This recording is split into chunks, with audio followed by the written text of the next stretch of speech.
Thank you for sitting down with me, madam. It's no trouble at all. Now, I know how difficult this must be for you. I understand that you were Juliet's governess. For 14 years I raised her. She was my daughter.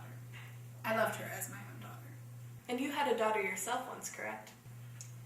Yes, her name was Susan. I'm sorry, I didn't mean to... No. America wants to hear the whole story. And here's the whole story. Please, continue. I had Susan just a few months before Lady Capulet gave birth to Juliet. I think it was 5 months before, when the lady's pregnancy was only just showing.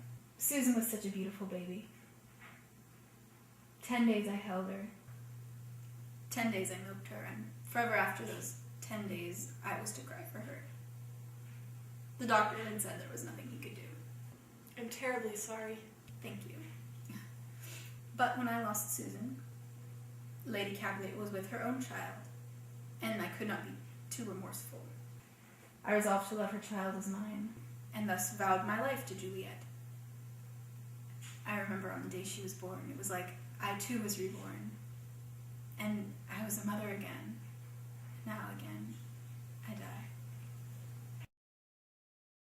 Now, I understand that you allowed Romeo to spend the night with Juliet. Is that correct? Yes, that's correct. Don't you bear some of the responsibility then? Responsibility for the tragedy itself, or for which aspect in particular are you referring to? For the general tragedy that played out. Oh, I'm sure I do. I'm not denying I don't bear some responsibility, but I did what any mother would do.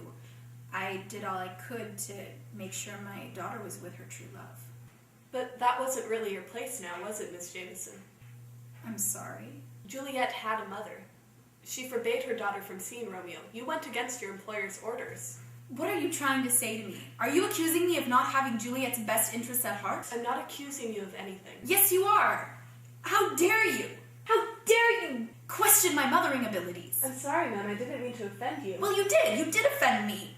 I love Juliet as my daughter. I'm only pointing out that you allowed Romeo into her room and did not report it to Lady Capulet. Well, what was I to do? She was in love.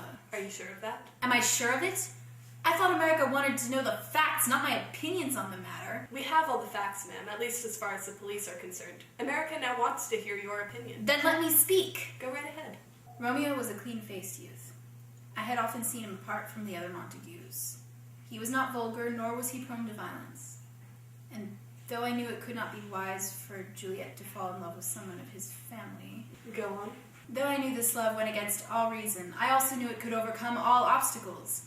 I saw in Juliet's eyes a passion free of lust, and my own heart swelled at the notion that she had grown up. She fell for a man she was not meant to fall for, but that's the way love works sometimes. And perhaps a part of me hoped that this love, my baby Juliet and the boyish Romeo, that their love could help end the feud. And did it? In the end, yes, but sadly it was not the end I had hoped for. Miss Jamison, I want you to tell me something. Is it possible? Mind you, I'm only asking if it's possible, not if it's probable. Is it possible that Romeo took Juliet by force? My God! I don't mean to offend you, ma'am, but certain people have leveled an accusation of rape against Romeo. And since you spent so much time with Juliet, I was hoping you could clear up the question of whether or not she was a willing participant in this plan. Whoever made that accusation is a terrible, terrible man and should pay a penance for even suggesting such things. I agree wholeheartedly, but you have not answered the question. No, of course not. Romeo and Juliet were in love. She was in love. I could see it in her eyes. Okay, thank you, ma'am. And one more thing. This person also suggested that Romeo may have killed Juliet and set it up to look like a suicide. What do you make of that? Whoever this man is obviously a very sick individual. But it is theoretically possible, yes? The person thinks that Romeo's plan was to have his way with Juliet and then kill her all along. The man is disturbed. Romeo had no plan, and neither did Juliet. What do you mean by he had no plan? Romeo was a good boy. He had a good head on his shoulders, but he was, how can I put this, a little dim-witted. Really? Yes, but this wound up being a good thing for him.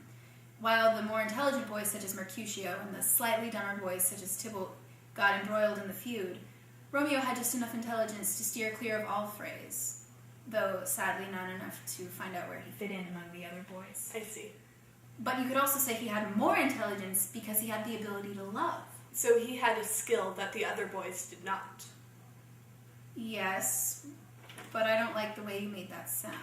And how did I make that sound? You made it sound like he's a charlatan or some suave playboy who came in and swept Juliet off her feet. Is not that a valid interpretation? No, it's not. Romeo and Juliet did not have a plan. Then who devised the marriage, the plan to counterfeit death, the times they met together? The friar. The friar did all that and more. More? But what of your own role? What of it? You backed up Juliet's stories and orchestrated more than one of her meetings with Romeo. All right. All right. I take back my outburst against the friar. It was very unwomanly of me. It was all my fault. I should have followed orders. Ma'am. No. That's what you want me to say, isn't it? That I should have listened to Lady Capulet, that she knew what was best for Susan, not me. That Susan would still be alive today if I had made the decisions I made. Ma'am? What? What else do you want me to say? Were you referring to Juliet? Of course I was referring to Juliet. Who else could I be referring to? Didn't I say Juliet? You said Susan.